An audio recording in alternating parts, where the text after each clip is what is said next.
优秀优秀，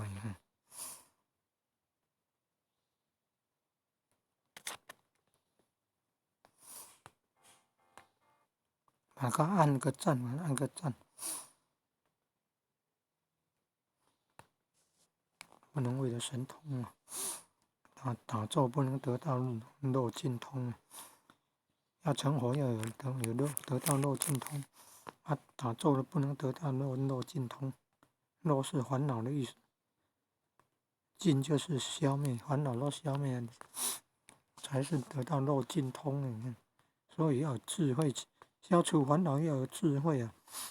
佛经主要大部分都是般若经，般若就是妙智慧啊。金刚经就是般若经里面的精华，心经就是金刚经的精华浓缩。